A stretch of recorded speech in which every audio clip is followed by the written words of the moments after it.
जब भी प्यार और मोहब्बत का कहीं जिक्र होता है तो लैला मजनू, हीर रांझा और ताजमहल का नाम सबसे पहले आता है। ताजमहल मोहब्बत की निशानी है और जिसकी पूरी दुनिया दीवानी है, और मुमताज की याद में शाहजहां के हाथों बनवाई गई इस इमारत की मिसाल सबसे पहले दी जाती है। ताजमहल दुनिया के 7 अजूबों में से एक है। ताजमहल शाहजहां ने अपनी तीसरी बीवी मुमताज की याद में 1668 ईस्वी में बनवाया था। लेकिन क्या आपने कभी सोचा है कि ताजमहल पर लगा एक एक पत्थर कैसे रुका हुआ है और कैसे इस पूरी इमारत का निर्माण हुआ होगा?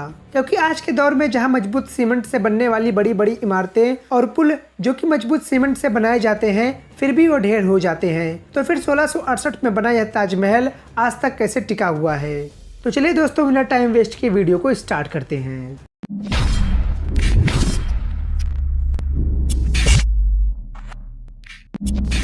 कुछ लोगों का ये मानना है कि ताजमहल का निर्माण सीमेंट से हुआ होगा, तभी वो इतना मजबूत और टिकाऊ है। लेकिन सबसे पहले सीमेंट का आविष्कार 1824 ईस्वी में इंग्लैंड के जोसेफ नामक शख्स ने किया था, और उन्होंने सबसे पहले सीमेंट बनाई और जिसे उन्होंने पोर्टलैंड सीमेंट का नाम दिया। लेकिन हैरानी की बात यह है कि जब 1631 ईस्वी में ताजमहल का निर्माण शुरू हुआ तब सीमेंट के बारे में किसी को कुछ भी पता नहीं था। तो फिर ताजमहल का निर्माण सीमेंट से कैसे हो सकता है? और 1668 ईस्वी में बिना सीमेंट से बना ताजमहल आज तक अपनी जगह पर सुरक्षित कैसे खड़ा हुआ है? 1668 ईस्वी में जब ताजमहल का निर्माण हुआ तो उस समय ताजमहल को बनाने में तकरीबन 3 करोड़ रुपए की लागत आई थी, और आज के समय में ताजमहल की कीमत लगभग 1.2 बिलियन यूएस डॉलर है। ताजमहल आज भी दुनिया को हैरान करने में कोई कसर नहीं छोड़ता, चाहे वह इसके सफेद मार्बल की बात करे फिर चाहे इसके नक्काशियों की। दोस्तों, आपको जानकर हैरानी होगी कि ताजमहल का जो बुनियाद है वो एक लकड़ी के सहारे टिका हुआ है, जो लगभग 370 सालों से भी ज्यादा समय से इस लकड़ी की बुनियाद पर टिका हुआ है। ताजमहल की बुनियाद में आबनूस की लकड़ी का उपयोग किया गया है। आबनूस की लकड़ी एक तरीके से पत्थर की तरह होती है, जो आम लकड़ियों की तरह पानी में नहीं तैरती बल्कि ये डूब जाती है। और इस लकड़ी की खासियत यह होती है कि इसमें कभी भी दीमक नहीं लगती। और आबनूस की लकड़ी की सबसे अच्छी बात यह होती है कि अगर इसके अंदर 30 से 40% तक नमी होती है तो ये लकड़ी कभी भी खराब नहीं होती। और यही कारण है कि ताजमहल बिना यमुना नदी के अधूरी है। ताजमहल के पीछे यमुना नदी के बहने की ये वजह सिर्फ आबनूस की लकड़ी की बुनियादों को नमी पहुंचाना है। और जिस दिन से ताजमहल बना है उस दिन से लेकर आज तक ताजमहल की बुनियादों में लगे आबनूस की लकड़ियों को ये यमुना नदी नमी पहुंचाती आ रही है, और नमी होने की वजह से ये लकड़ियां आज तक खराब नहीं हुई हैं, और जिसके सहारे ताजमहल आज तक सुरक्षित खड़ा हुआ है। लेकिन दुख की बात यह है कि जिस तरह से यमुना नदी सूख रही है, आने वाले समय में ताजमहल को बहुत ही नुकसान पहुंचाएगी।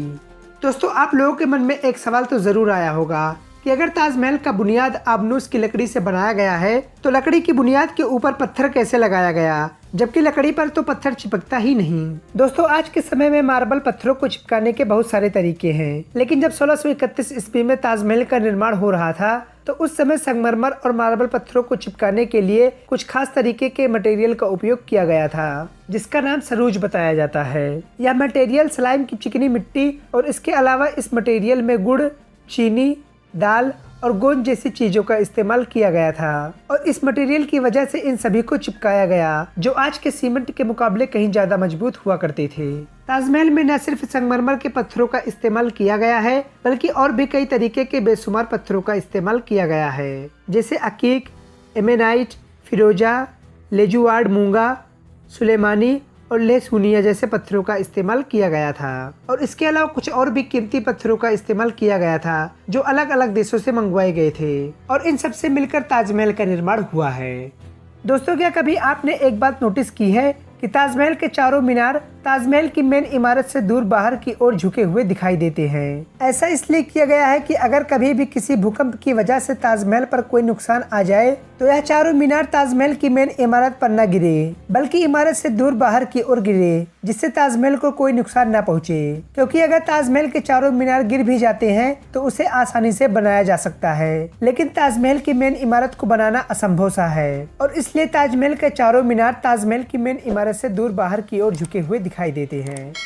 तो दोस्तों, उम्मीद करता हूँ आप लोगों को ये वीडियो अच्छा लगा होगा। अगर आपको ये वीडियो अच्छा लगा हो तो प्लीज़ लाइक ज़रूर करें। मिलते हैं अगले किसी शानदार वीडियो में। जय हिंद।